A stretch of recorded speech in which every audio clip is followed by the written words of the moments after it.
Okay. So ಇವತ್ತಿನ class ಅಲ್ಲಿ ನಾವು E learning and stake holders ಬಗ್ಗೆ ಡಿಟೇಲ್ ಆಗಿ ನಾವು ನೋಡ್ತಾ ಹೋಗೋಣ. ಸೊ ಸ್ಟೇಕ್ ಹೋಲ್ಡರ್ಸ್ ಅಂದ್ರೆ ಏನು ಅಂತ ನಿಮಗೆ ಗೊತ್ತಿರ್ಬೋದು. ಮಧ್ಯಸ್ಥಿಗಾರರು ಅಂತ ನಾವ್ ಹೇಳ್ತೀವಲ್ಲ, ಮೀಡಿಯೇಟರ್ಸ್ ಅಂತ ನಾವೇನ್ ಹೇಳ್ತೀವಿ. So in what way they help for E learning. So E learning ಅನ್ನ ಜನರಿಗೆ ತಲುಪಬೇಕಾದ್ರೆ ಅದನ್ನ ಮಧ್ಯಸ್ಥಿಗಾರರು ಹೇಗೆ ತಮ್ಮ ಕಾರ್ಯವನ್ನ ನಿರ್ವಹಿಸ್ತಾ ಹೋಗ್ತಾರೆ. So what is their role and responsibility of stakeholder in providing e learning for people. So ಹೇಗೆ ಈ ಮಧ್ಯಸ್ಥಗಾರರು ಹೇಗೆ ತಮ್ಮ ಕಾರ್ಯವನ್ನ ನಿರ್ವಹಿಸ್ತಾ ಹೋಗ್ತಾರೆ, ಅವರ ಪಾತ್ರ ಏನು, ಮತ್ತೆ ಅವ್ರು ಯಾವ ರೀತಿ ಸಂಪೂರ್ಣವಾದಂತ ಜವಾಬ್ದಾರಿ, ಈ ಒಂದು ಇ ಲರ್ನಿಂಗ್ ಜವಾಬ್ದಾರಿ ಅಥವಾ ಇ ಲರ್ನಿಂಗ್ ಟ್ರೈನಿಂಗ್ ಕೊಡ್ಬೇಕಾದ್ರೆ, ಇ ಲರ್ನಿಂಗ್ ಕೋರ್ಸ್ ಅನ್ನ ಪ್ರಾರಂಭ ಮಾಡ್ಬೇಕಾದ್ರೆ ಹೇಗೆ ಮಧ್ಯಸ್ಥಗಾರರು ತಮ್ಮ ಜವಾಬ್ದಾರಿಯನ್ನ ನಿರ್ವಹಿಸ್ತಾರೆ ಅನ್ನೋದನ್ನ ನಾವು ಇವತ್ತಿನ ಕ್ಲಾಸ್ ಅಲ್ಲಿ ನೋಡೋಣ. Okay. So E learning and stake holders ಮೊದಲೇ ಹೇಳ್ದೆ. So E learning and stake holders, ಮೊದಲಿಗೆ ಸ್ಟೇಕ್ ಹೋಲ್ಡರ್ಸ್ ಅಥವಾ ಈ ಲರ್ನಿಂಗ್ ಇವರು ಏನ್ ಮಾಡ್ತಾರೆ, ಇವ್ರ ಪಾತ್ರ ಏನು ಅಂತ ನೋಡ್ಬೋದು ನೀವು ಈ ಒಂದು ಪಿಕ್ಚರ್ ಅಲ್ಲಿ. ಸೊ ಈ ಒಂದು ಪಿಕ್ಚರ್ ಅಲ್ಲಿ ನೀವು ಸಂಪೂರ್ಣವಾಗಿ ನೋಡ್ಬೋದು, ಅವರು ಐಡೆಂಟಿಫೈ ಅನ್ನ ಮಾಡ್ತಾರೆ, ಅವರು ಡಿಸೈನ್ ಕೂಡ ಮಾಡ್ತಾರೆ, ಯಾವ ರೀತಿ ವಿನ್ಯಾಸ ಇರ್ಬೇಕು, ಈ ಲರ್ನಿಂಗ್ ಈ ಕಲಿಕೆ ಅನ್ನುವಂತಹ ಒಂದು ವಿಧಾನವನ್ನ ಅನುಸರಿಸಬೇಕಾದ್ರೆ ಯಾವ ರೀತಿ ವಿನ್ಯಾಸ ಇರ್ಬೇಕು, ಯಾವ ರೀತಿಯಾದಂತಹ ವಿದ್ಯಾರ್ಥಿಗಳನ್ನ ಗುರುತಿಸುವಿಕೆ ಕೂಡ ಅವರು ಮಾಡ್ತಾರೆ, ಹೊಸದಾದಂತಹ ಇನ್ನೋವೇಷನ್ ಆವಿಷ್ಕಾರವನ್ನು ಕೂಡ ಮಾಡ್ತಾರೆ, ಎಲ್ಲವನ್ನ ಸಮಗ್ರತೆಯನ್ನ ಕಾಪಾಡ್ಕೊಂಡು ಹೋಗ್ತಾರೆ. So they do integrate all the things and they deliver in the last. ಹೌದಾ? ಸೊ ಇವೆಲ್ಲವನ್ನ ಮಾಡ್ಕೊಂಡಾಗ ಒಂದು ಉತ್ತಮವಾದಂತಹ ಕಲಿಕೆಯನ್ನ ನಮಗೆ ನೀಡ್ತಾರೆ ಅನ್ನೋದನ್ನ ನಾವಿಲ್ಲಿ ನೋಡ್ಬೋದು. ಸೊ ನೆಕ್ಸ್ಟ್ ನೋಡಿದಾಗ ಇಲ್ಲಿ ನಿಮಗೆ ಸಂಪೂರ್ಣವಾಗಿ ನೋಡ್ಬೋದು ಈ ಒಂದು ಡಯಾಗ್ರಾಮ್ ಅಲ್ಲೇ ಸ್ಟೇಕ್ ಹೋಲ್ಡರ್ಸ್ ಅಂದ್ರೆ ಯಾರ್ಯಾರು. ಹೌದಾ? ಸೊ ಮಧ್ಯಸ್ಥಗಾರರು. ಸೊ ಯಾರ್ಯಾರು ಮಧ್ಯಸ್ಥಗಾರರು, ಯಾರ್ಯಾರಾಗಿರ್ತಾರೆ, ಅವರ ಕಾರ್ಯ ಮತ್ತೆ ಅವರ ಒಂದು ಜವಾಬ್ದಾರಿಗಳೇನೇನು ಅಂತ ಅನ್ನೋದನ್ನ ನೋಡ್ಬೇಕಾದ್ರೆ, so who are the stakeholders, what are their roles and responsibility. So let us see in detail in this diagram. You can see. So the first stakeholder may be instructors or instructional designers. So instructors ಅಂತಂದ್ರೆ ನಾವು ಶಿಕ್ಷಕರನ್ನ ಕರಿತೀವಿ. ಇದು instructor ಬೋಧನೆಗಾರರು ಅನ್ನುವಂತಹ ಒಂದು ಶಬ್ದ technological term ಆಗಿದೆ ಇದು. So ಅವರು ಇನ್ಸ್ಟ್ರಕ್ಟರ್ ಅಥವಾ ಅವ್ರ ಏನ್ ಮಾಡ್ತಾರೆ, ಅವ್ರದ್ದು ಇನ್ನೂ ಒಂದು ಜವಾಬ್ದಾರಿ, ಅವರ ಇನ್ನೂ ಒಂದು ಪಾತ್ರ ಏನಾಗಿದೆ ಅಂತಂದ್ರೆ ಇನ್ಸ್ಟ್ರಕ್ಷನಲ್ ಡಿಸೈನರ್, ಬೋಧನೆ ವಿನ್ಯಾಸಗಾರರು ಕೂಡ ಅವರೇ ಆಗಿರ್ತಾರೆ. ಯಾಕಂದ್ರೆ ಬೋಧನೆ ಯಾವ ರೀತಿ ನೀಡ್ಬೇಕು, ಬೋಧನೆ ಸಾಮಗ್ರಿಗಳನ್ನ ಯಾವ ರೀತಿ ವಿನ್ಯಾಸ ಮಾಡ್ಬೇಕು, ಎಂತಹ ಒಂದು ವಿನ್ಯಾಸದಿಂದ ವಿದ್ಯಾರ್ಥಿಗಳು ಕಲಿತಾರೆ ಅನ್ನುವಂತಹ ಒಂದು ಸಂಪೂರ್ಣವಾದಂತಹ ಪಾತ್ರವನ್ನ ನಿರ್ವಹಿಸೋರು ಇನ್ಸ್ಟ್ರಕ್ಟರ್ ಆಗಿರ್ತಾರೆ. ಸೊ ಹಾಗಾಗಿ so instructor is also known as instructional designer. They do design complete e-learning course. So what type of learning can be given to the students, because as we know there are individual differences. So based on that individual difference, they try to provide e-learning training or e-learning course. So ನಮ್ಗೆಲ್ರಿಗೂ ಗೊತ್ತಿರೋ ಹಾಗೆ ವ್ಯಕ್ತಿ ಭಿನ್ನತೆ, individual difference ಅಂತ ನಾವೇನ್ ಹೇಳ್ತೀವಿ. So ಆ ಒಂದು ವಿದ್ಯಾರ್ಥಿಗಳಿಗೆ ಅನುಗುಣವಾಗಿ, ಪ್ರತಿಯೊಬ್ಬ ಲರ್ನರಿಗೆ ಅನುಗುಣವಾಗಿ ಅಲ್ಲಿ ಅಂತಹ ಒಂದು ವಿದ್ಯಾರ್ಥಿಗಳನ್ನ ಗಮನದಲ್ಲಿಟ್ಕೊಂಡು ವಿನ್ಯಾಸವನ್ನ ಮಾಡ್ತಾರೆ ಅಂತ ಅನ್ನೋದನ್ನ ಹೇಳ್ಬಹುದು. ಸೊ ನೆಕ್ಸ್ಟ್ ಬಂದ್ಬಿಟ್ಟು ಟೆಕ್ ಪ್ರೊವೈಡರ್ಸ್. ಹೌದಾ? ಸೊ ಟೆಕ್ನಾಲಜಿಯನ್ನ ಹೇಗೆ ಅವರು ಬಳಸ್ಕೊಳ್ತಾರೆ ಅನ್ನೋದನ್ನ ಟೆಕ್ ಪ್ರೊವೈಡರ್ಸ್ ಹೇಳ್ತಾರೆ. ಇನ್ನು ಮುಂದಿನ ಸ್ಲೈಡ್ ಗಳಲ್ಲಿ ನಾವು ಡಿಟೇಲ್ ಆಗಿ ನೋಡೋಣ. So second one is tech providers. So tech providers also plays very important role as a stake holder. And third comes admin or management. As we know, any course or any training can be fulfilled by the main or important stakeholder called management or admin. So admin ಮತ್ತೆ ಆಡಳಿತಗಾರರು ಅಂತ ನಾವೇನ್ ಹೇಳ್ತೀವಿ. So ಈ ಹಿಂದೆನೂ ಕೂಡ ನಾವು ಆಡಳಿತಗಾರರ ವ್ಯವಸ್ಥೆ ಹೇಗಿದೆ, ICT ನಲ್ಲೂ ಕೂಡ ಹೇಗೆ ಆಡಳಿತಗಾರರ ವ್ಯವಸ್ಥೆ ಹೇಗಿದೆ, ಅವ್ರು ಹೇಗೆ ಒಂದು ವ್ಯವಸ್ಥೆಯನ್ನ ಮಾಡ್ಕೊಡ್ತಾರೆ, ಶಾಲೆಗಳಾಗಿರ್ಬೋದು ಅಥವಾ ಯಾವುದೇ ಒಂದು ಶೈಕ್ಷಣಿಕ ಸಂಸ್ಥೆಗಳಲ್ಲಾಗಿರ್ಬಹುದು ಅನ್ನೋದನ್ನ ನಾವು ನೋಡಿದ್ವಿ. ಸೊ ಅದೇ ರೀತಿಯಾಗಿ ಅವರು ಸ್ಟೇಕ್ ಹೋಲ್ಡರ್ ಮಧ್ಯಸ್ಥಗಾರರಾಗಿಯೂ ಕೂಡ ಕಾರ್ಯವನ್ನ ನಿರ್ವಹಿಸ್ತಾರೆ, ಅವರ ಒಂದು ಪಾತ್ರವಿದೆ ಅನ್ನೋದನ್ನ ಇಲ್ಲಿ ನೋಡ್ಬೋದು. So admin or management, administration we can say. So administrator also plays very important role because they are the whole and soul. So ಸಂಪೂರ್ಣವಾಗಿ ಒಂದು ಕಲಿಕೆ ಅಥವಾ ಒಂದು ಕೋರ್ಸ್ ತರಬೇತಿಯನ್ನ ನೀಡಬೇಕಾದ್ರೆ ಅದು ಆಡಳಿತಗಾರರ ಒಂದು ನಿರ್ವಹಣೆ ಬಹಳನೇ ಮುಖ್ಯವಾಗಿರುತ್ತೆ. ಹಾಗಾಗಿ ಅವರು ಕೂಡ ಮುಖ್ಯವಾದ ಸ್ಟೇಕ್ ಹೋಲ್ಡರ್, ಮಧ್ಯಸ್ಥಗಾರರು ಅಂತಾನು ಕೂಡ ನಾವು ಇಲ್ಲಿ ನೋಡಬಹುದು. ಸೊ ಇನ್ನು ನೆಕ್ಸ್ಟ್ ಬಂದ್ಬಿಟ್ಟು ಸ್ಟೂಡೆಂಟ್ಸ್. ಸೊ ಮುಖ್ಯವಾಗಿ ವಿದ್ಯಾರ್ಥಿಗಳು ಕೂಡ ಇಲ್ಲಿ ಸ್ಟೇಕ್ ಹೋಲ್ಡರ್ ಆಗಿರ್ತಾರೆ. ಅವರ ಕಾರ್ಯ ಏನೇನಿದಾವೆ ಅನ್ನೋದನ್ನ ನಾವು ಮುಂದೆ ನೋಡೋಣ. ಇನ್ನು ನೆಕ್ಸ್ಟ್ ಬಂದ್ಬಿಟ್ಟು ಕಾರ್ಪೊರೇಟರ್ಸ್. ಹೌದಾ. ಸೊ ಕಾರ್ಪೊರೇಟರ್ಸ್ ಕೂಡ ಬಹಳನೇ ಮುಖ್ಯವಾದಂತ, ಯಾಕಂದ್ರೆ ಕಾರ್ಪೊರೇಟರ್ಸ್ ಕೂಡ ಎಲ್ಲರನ್ನ ಅವರು ವಿದ್ಯಾರ್ಥಿಗಳಾಗಿರ್ಬೋದು, ಪಾಲಕರಾಗಿರ್ಬೋದು, ಶಿಕ್ಷಕರಾಗಿರ್ಬೋದು, ಆಡಳಿತಗಾರರಾಗಿರ್ಬೋದು, ಸೊ ಸಂಪೂರ್ಣವಾದಂತಹ ಈ ಕಲಿಕೆಯನ್ನ ಜವಾಬ್ದಾರಿಯನ್ನು ಕೂಡ ಅವರು ಕೂಡ ಹೊತ್ಕೊಂಡಿರ್ತಾರೆ ಕಾರ್ಪೊರೇಟರ್ಸ್ ಅಂತಾನು ನಾವು ನೋಡ್ಬೋದು. ಸೊ ಇವಿಷ್ಟು ಏನಾಗಿವೆ ಅಂತಂದ್ರೆ ಮಧ್ಯಸ್ಥಿಗಾರರು. ಈ ಲರ್ನಿಂಗ್, ಸೊ ಈ ಕಲಿಕೆಯ ಒಂದು ತರಬೇತಿಯನ್ನ ನೀಡಬೇಕಾದ್ರೆ ಅಥವಾ ಒಂದು ಕೋರ್ಸ್ ಅನ್ನ ಪ್ರಾರಂಭ ಮಾಡಬೇಕಾದ್ರೆ ಮಾಡುವಂತಹ ಒಂದು ಗಮನ ನಮ್ಮಲ್ಲಿದ್ರೆ, ಸೊ ಸಂಪೂರ್ಣವಾಗಿ ಈ ಎಲ್ಲಾ ಸ್ಟೇಕ್ ಹೋಲ್ಡರ್ಸ್ ಗಳು ಕೂಡ ಅವರ ತಮ್ಮದೇ ಆದಂತಹ ಪಾತ್ರವನ್ನ ನಿರ್ವಹಿಸ್ತಾ ಹೋಗ್ತಾರೆ ಅನ್ನೋದನ್ನ ನೋಡ್ಬೋದು. So whatever e learning courses you are trying to start, whatever e learning training if you wanted to give, so that can be done with the help of all these stakeholders. It may be instructors or teachers or instructional designers or tech providers, that is technology providers, or ಇನ್ನು ಅವರಿಗೆ tech experts ಅಂತಾನು ಕೂಡ ನಾವು ಕರಿತೀವಿ. ಆಮೇಲೆ admin ಅಥವಾ management ಆಗಿರ್ಬೋದು. It may be student and corporator. So all these stakeholders plays very important role because they play their own responsibilities, they have their own responsibilities to fulfill. So ತಮ್ಮದೇ ಆದಂತಹ ಜವಾಬ್ದಾರಿಗಳನ್ನ ಅಥವಾ ನಿರ್ವಹಣೆಯನ್ನ ಅವ್ರು ಮಾಡ್ತಾ ಹೋಗ್ತಾರೆ. ಹೇಗೆ ಅನ್ನೋದನ್ನ ನಾವು ಒಂದಾದ್ಮೇಲೆ ಒಂದು ನೋಡ್ತಾ ಹೋಗೋಣ. ಸೊ ಇಲ್ಲಿ ನೋಡ್ಬೋದು ನೀವು ಇನ್ಸ್ಟ್ರಕ್ಟರ್ಸ್ ಅಥವಾ ಇನ್ಸ್ಟ್ರಕ್ಷನಲ್ ಡಿಸೈನರ್ಸ್ ಅಂತ ಹೇಳ್ತೀವಿ, ಹೌದಾ. ಸೊ ಇನ್ಸ್ಟ್ರಕ್ಷನಲ್ ಅಥವಾ ಇನ್ಸ್ಟ್ರಕ್ಟರ್ಸ್ ಅಥವಾ ಇನ್ಸ್ಟ್ರಕ್ಷನಲ್ ಡಿಸೈನರ್ಸ್ ಅನ್ನೋದನ್ನ ನಾವು ನೋಡ್ಬೇಕಾದ್ರೆ ಅವ್ರು ಏನ್ ಮಾಡ್ತಾರೆ ಅಂತಂದ್ರೆ, ಇವರು ಬಹಳನೇ ಮುಖ್ಯವಾದಂತಹ ಪಾತ್ರವನ್ನ ನಿರ್ವಹಿಸ್ತಾರೆ. ಮುಖ್ಯವಾದಂತಹ ಜವಾಬ್ದಾರಿ ಕೂಡ ಇವರ ಹೆಗಲ ಮೇಲೆ ಇರುತ್ತೆ ಅನ್ನೋದನ್ನ ನೋಡ್ಬೋದು. So instructors or teachers, they are the instructional designers. ಅವರು ಬೋಧನೆಯ ವಿನ್ಯಾಸಗಾರರಾಗಿರ್ತಾರೆ. ಸೊ ಯಾವ ವಿನ್ಯಾಸದ ಸಹಾಯದಿಂದ ಈ ಕಲಿಕೆಯ ತರಬೇತಿ ಅಥವಾ ಈ ಕಲಿಕೆಯನ್ನ ಪ್ರಾರಂಭ ಮಾಡ್ಬೇಕು ಅನ್ನೋದನ್ನ ಸಂಪೂರ್ಣವಾಗಿ ಇವರ ಜವಾಬ್ದಾರಿಯಾಗಿರುತ್ತೆ. ಅಷ್ಟೇ ಅಲ್ಲದೆ ಅವ್ರು ಏನ್ ಮಾಡ್ತಾರೆ ಅಂತಂದ್ರೆ, ಅವರು ಇನ್ಸ್ಟ್ರಕ್ಟರ್ ಬೋಧನೆಗಾರರು ಆಗಿರೋದ್ರಿಂದ ಅವರು ವಿದ್ಯಾರ್ಥಿಗಳಿಗೆ ಪ್ರಚೋದನೆ ಕೂಡ ಮಾಡ್ತಾ ಹೋಗ್ತಾರೆ. They motivate students. Okay. So ಹೇಗೆ ಯಾತಕ್ಕಾಗಿ ಪ್ರಚೋದನೆ ಮಾಡ್ತಾ ಹೋಗ್ತಾರೆ ಅಂತಂದ್ರೆ, ವಿದ್ಯಾರ್ಥಿಗಳಲ್ಲಿ ಒಂದು ಭಾಗವಹಿಸುವಿಕೆ, ಅದು ಕೂಡ ಆಕ್ಟಿವ್ ಆಗಿ ಅವರು ಪಾರ್ಟಿಸಿಪೇಟ್ ಮಾಡ್ಬೇಕು ಈ ಲರ್ನಿಂಗ್ ಅಲ್ಲಿ ಅನ್ನೋದನ್ನ ನೋಡ್ಬೋದು. So they motivate students to participate actively in e learning. So they make students to acquire skills in ICT also they guide whenever required. So ಇಲ್ಲಿ ಈ ಬೋಧನೆಗಾರರು ಅಥವಾ ಈ ಬೋಧನೆ ವಿನ್ಯಾಸಗಾರರು ಏನಾಗಿರ್ತಾರೆ ಅಂತಂದ್ರೆ, ವಿದ್ಯಾರ್ಥಿಗಳಲ್ಲಿ ICTಯ ಕೌಶಲ್ಯಗಳು ಕೂಡ ಬೆಳೆಸೋದಕ್ಕೂ ಕೂಡ ಅವರು ಪ್ರಯತ್ನವನ್ನ ಮಾಡ್ತಾರೆ ಅಂತ ನೋಡ್ಬೋದು. ಅದೇ ರೀತಿಯಾಗಿ ಅವರು ಒಳ್ಳೆಯ ಮಾರ್ಗದರ್ಶಕರು ಕೂಡ ಆಗಿರ್ತಾರೆ. ಮಾರ್ಗದರ್ಶಕರಾಗಿಯೂ ಕೂಡ ಅವರು ಕಾರ್ಯವನ್ನ ನಿರ್ವಹಿಸ್ತಾರೆ. ಸೊ ವಿದ್ಯಾರ್ಥಿಗಳಿಗೆ ಅನುಕೂಲವನ್ನು ಕೂಡ ಮಾಡಿಕೊಡ್ತಾರೆ. ಸೊ ಮಾರ್ಗದರ್ಶಕರಾಗಿರೋದ್ರಿಂದ ಅವರು ವಿದ್ಯಾರ್ಥಿಗಳಿಗೆ ಅವರಲ್ಲಿರುವಂತಹ ಗೊಂದಲಗಳನ್ನು, ಕಲಿಕೆಯಲ್ಲಿರುವಂತಹ ಗೊಂದಲಗಳನ್ನು ಕೂಡ ಪ್ರಾಬ್ಲಮ್ ಆಗಿದ್ರೆ ಅದು ಕೂಡ ಸಾಲ್ವ್ ಮಾಡೋದಕ್ಕೂ ಕೂಡ ಅವರು ಪ್ರಯತ್ನವನ್ನ ಮಾಡ್ತಾರೆ. ಸೊ ಇದು ಇನ್ಸ್ಟ್ರಕ್ಟರ್ ಬೋಧನೆಗಾರರಾಗಿ ಅವರು ಮಾಡುವಂತಹ ಕಾರ್ಯಗಳು. ಇನ್ನು ಬೋಧನೆ ವಿನ್ಯಾಸಗಾರರು ಕೂಡ ತಮ್ಮದೇ ಆದಂತಹ ಮಹತ್ವವಾದ ಪಾತ್ರವನ್ನ ನಿರ್ವಹಿಸ್ತಾರೆ. So instructional designers also play significant role. Okay, as we see instructors, apart from instructors, as an instructional designer, they also play very significant role.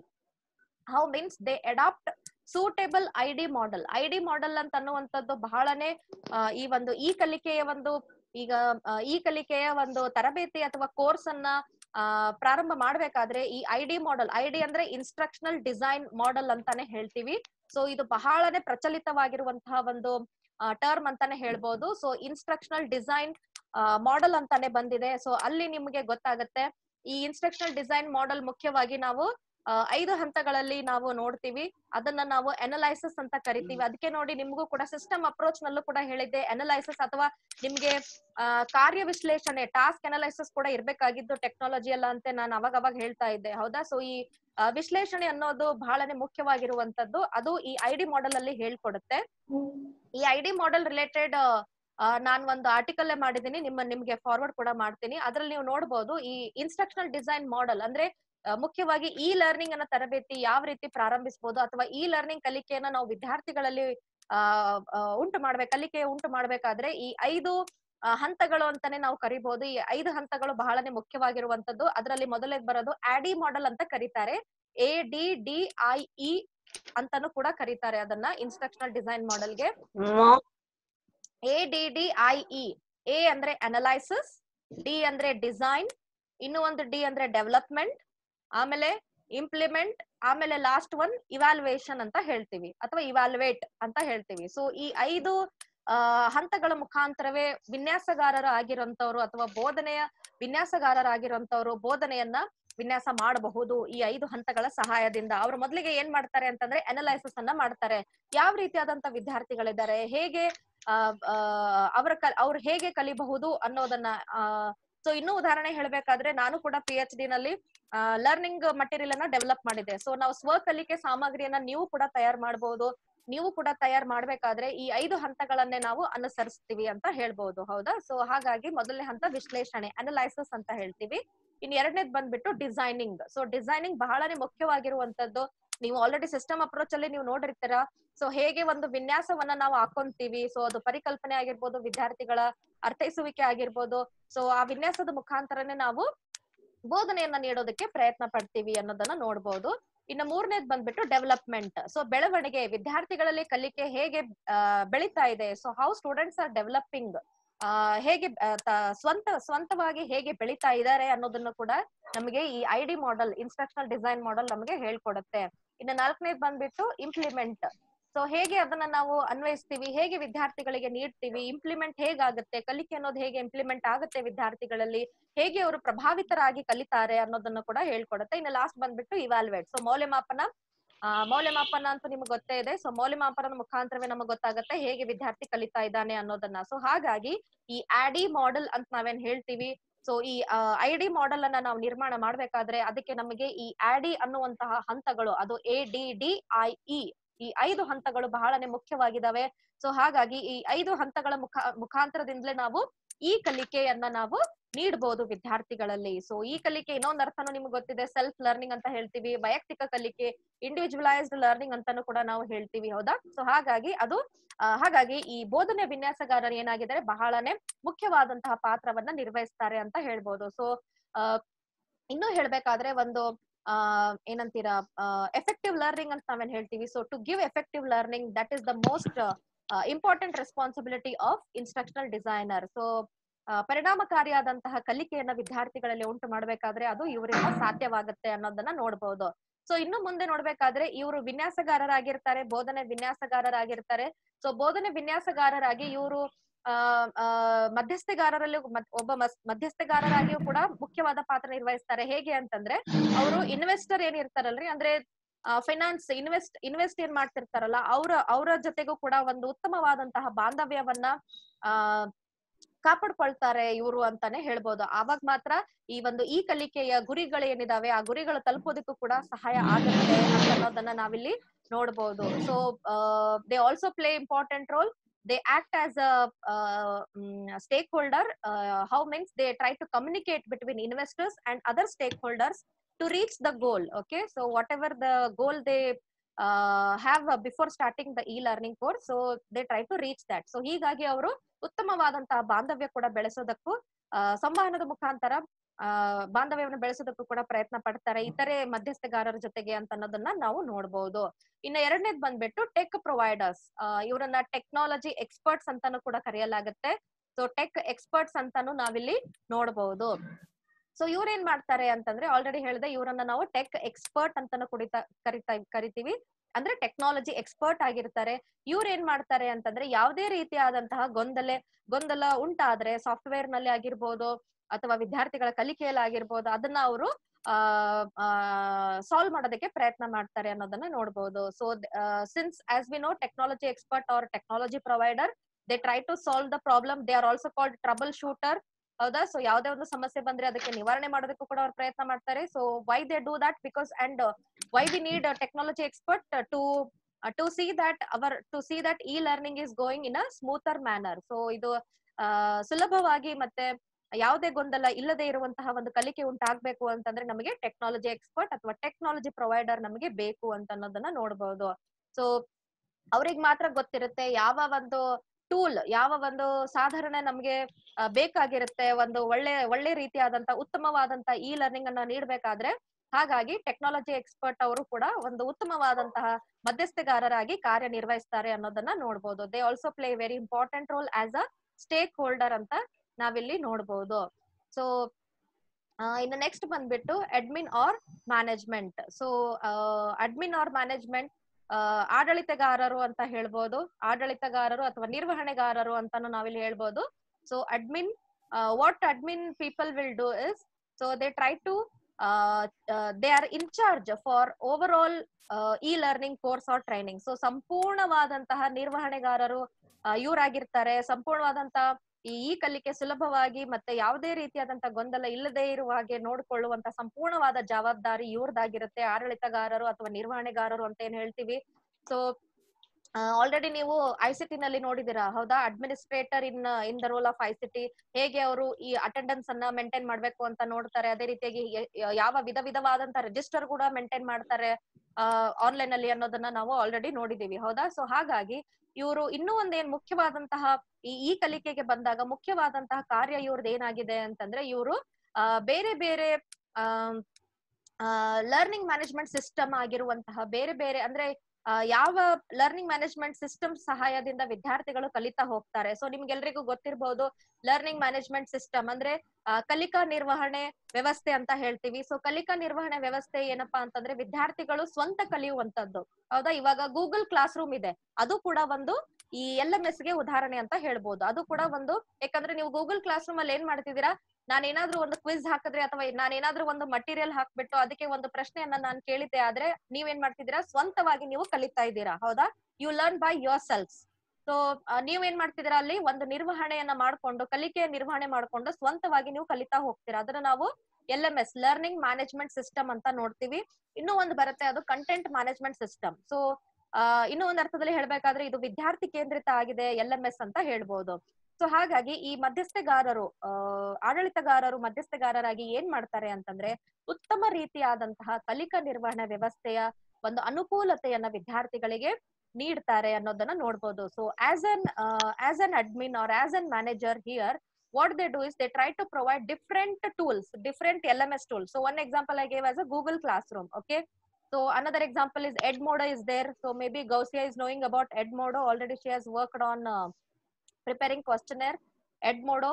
And another is also there, Edpuzzle ಇಂದ ನಿಮಗೆ ನಾನು video ಕೂಡ ಕಳಿಸಿದ್ದೆ. ಅದು multiple task ಆಗಿತ್ತು, ನೀವು video ಕೂಡ ನೋಡಬಹುದು. ಆಗಿಂದಾಗ್ಲೇ spontaneous ಅಂತ ನಾವು ನೆನ್ನೆ ನೋಡಿದ್ವಿ ಈ ಲರ್ನಿಂಗ್ ನಲ್ಲಿ ಹೌದಾ. ಸೊ ಇನ್ಸ್ಟೆಂಟ್ ಆಗಿ ಕಲಿಯುವಂತದ್ದು, ಸ್ಪಾಂಟೇನಿಯಸ್ ಆಗಿ ಕಲಿಯುವಂತದ್ದು ಅಂದ್ರೆ ಮಲ್ಟಿ ಟಾಸ್ಕ್, ಬಹು ಕಾರ್ಯಗಳನ್ನ ನೀವು ಮಾಡ್ತೀರಾ ಒಂದೇ ಟೈಮ್ ಅಲ್ಲಿ. ನೀವು ವಿಡಿಯೋ ಕೂಡ ನೋಡ್ತಿದ್ದೀರಾ, ಅದಕ್ಕೆ ಕ್ವಶನ್ ಕೂಡ ಕೇಳಿ ಕ್ವಶನ್ ಗೆ ಉತ್ತರ ಕೂಡ ನೀಡ್ತೀರಾ. ಹಾಗಾಗಿ ಇವುಗಳನ್ನೆಲ್ಲ ನಾವು ಲರ್ನಿಂಗ್ ಮ್ಯಾನೇಜ್ಮೆಂಟ್ ಸಿಸ್ಟಮಿನ ಉದಾಹರಣೆಗಳಾಗಿ ನೋಡಬಹುದು. ಸೊ ಹಾಗಾಗಿ ಈ ಆಡಳಿತಗಾರರು ಏನ್ ಮಾಡ್ತಾರೆ ಅಂತಂದ್ರೆ, ಯಾವ ರೀತಿಯಾದಂತ ಅಥವಾ ಉತ್ತಮವಾದಂತಹ LMS ಟೂಲ್ಸ್ ಗಳ ಸಹಾಯದಿಂದ ವಿದ್ಯಾರ್ಥಿಗಳು ಕಲಿಬಹುದು ಅನ್ನುವಂತಹ ಒಂದು ಯೋಚನೆಯನ್ನ ಮಾಡಿ ಅಲ್ಲಿ ವಿದ್ಯಾರ್ಥಿಗಳಿಗೆ ಅನುಕೂಲತೆಯನ್ನ ಮಾಡ್ಕೊಡ್ತಾರೆ ಅಂತ ಹೇಳ್ಬೋದು. So what they do is they try to provide different LMS tools, and not only that they also act as an evaluator. So ಯಾವ ಒಂದು LMS ನ ಸಹಾಯದಿಂದ ವಿದ್ಯಾರ್ಥಿಗಳು ಕಲಿತಾ ಇದ್ದಾರೆ ಅಂತ ಅನ್ನುವಂತಹ ಮೌಲ್ಯಮಾಪನಗಾರರಾಗಿಯೂ ಕೂಡ ಅವರು ಕಾರ್ಯನಿರ್ವಹಿಸ್ತಾರೆ ಅಂತ ನೋಡ್ಬೋದು. ಇನ್ನು ನೆಕ್ಸ್ಟ್ ಬಂದ್ಬಿಟ್ಟು ಕಾರ್ಪೊರೇಟ್ ಲರ್ನರ್ಸ್.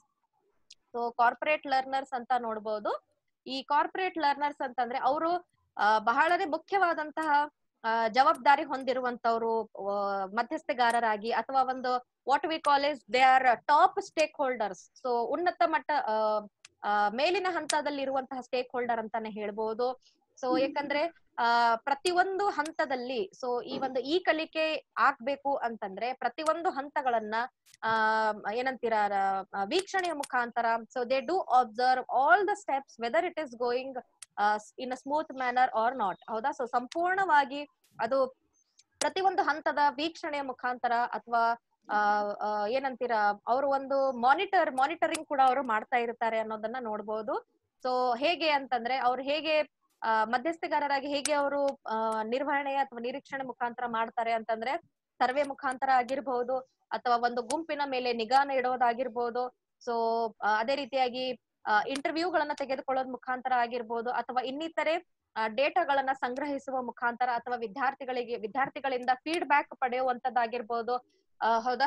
ಸೊ ಹಾಗಾಗಿ ಇವೆಲ್ಲವುಗಳ ಮುಖಾಂತರ ಏನ್ ಮಾಡ್ತಾರೆ ಕಾರ್ಪೊರೇಟ್ ಲರ್ನರ್ಸ್ ಆಗಿರೋರು ಇನ್ನು ವಿದ್ಯಾರ್ಥಿಗಳಿಗೆ ಉನ್ನತವಾದಂತಹ ಕಲಿಕೆಯಲ್ಲಿ ಉಂಟಾಗ್ಲಿ ಅನ್ನುವಂತಹ ಒಂದು ಉದ್ದೇಶದಿಂದ ಅವರು ವೀಕ್ಷಣೆಯನ್ನ ಮಾಡ್ತಿರ್ತಾರೆ. ಸೊ ಆ ಒಂದು ವೀಕ್ಷಣೆ ಮುಖಾಂತರ ಅಥವಾ ಈ ಸರ್ವೆಗಳ ಮುಖಾಂತರ ಏನಾದ್ರೂ ತೊಂದರೆ ಇದ್ರೆ ಅದನ್ನ ನಿವಾರಣೆ ಮಾಡೋದಕ್ಕೂ ಕೂಡ ಪ್ರಯತ್ನ ಮಾಡ್ತಾರೆ ಅಂತ ನೋಡ್ಬೋದು. So corporate learners they are very important here.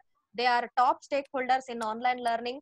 So they consider each and every step, whether and also they also ensure whether it is going, whether it is functioning properly or not. They try to involve, they try to get the data, they try to identify problem with the help of survey, with the help of focus groups, with the help of interview, and they also try to collect data from different method, and also they try to collect feedback from the students. So ಯಾವ ಒಂದು ಕಲಿಕೆಯಿಂದ ವಿದ್ಯಾರ್ಥಿಗಳಿಗೆ ಸಹಾಯ ಆಗ್ತಾ ಇದೆ ಅಂತ ಅನ್ನೋದನ್ನ ಕೂಡ ಅವರಿಲ್ಲಿ ನೋಡಬಹುದು ಅನ್ನೋದನ್ನ ನಾವಿಲ್ಲಿ ನೋಡಬಹುದು ಇವರ ಒಂದು ಕಾರ್ಯದಲ್ಲಿ.